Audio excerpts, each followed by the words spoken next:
When I was an undergrad, I got a minor in religious studies. I know, big surprise, right? For one of my classes, we had to do a site visit where we were to go and observe a religious tradition different than the one we were brought up in. So I decided to visit a Greek Orthodox church. Well, the only research I did ahead was to look up when the service was going to be, which was obviously a mistake. I had no idea that the service I selected was going to be entirely in Greek. I was a fish out of water, to say the least. I can't remember all the different liturgical elements, but the one thing that stood out was the smell of incense. The start of the service, the priest processed from the back, swinging a censer hung by 4 chains from which the incense rose.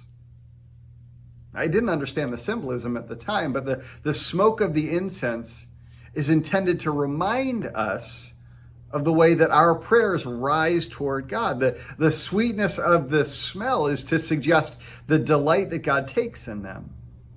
We talked about this a little bit when we looked at Revelation 5, and the idea is now back in Revelation chapter 8.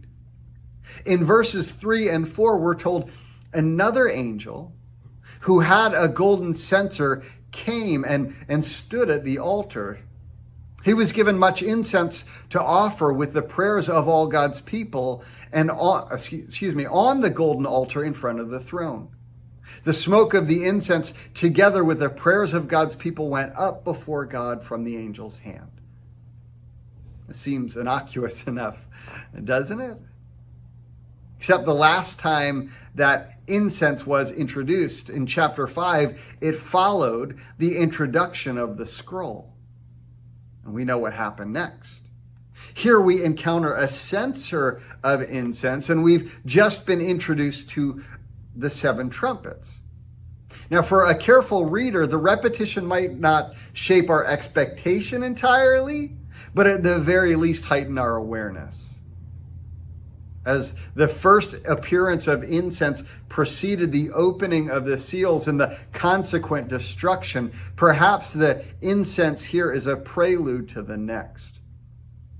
Now, given that no other altar has been mentioned, the golden altar at which the angel is standing is likely the same one under which the souls of the martyrs reside.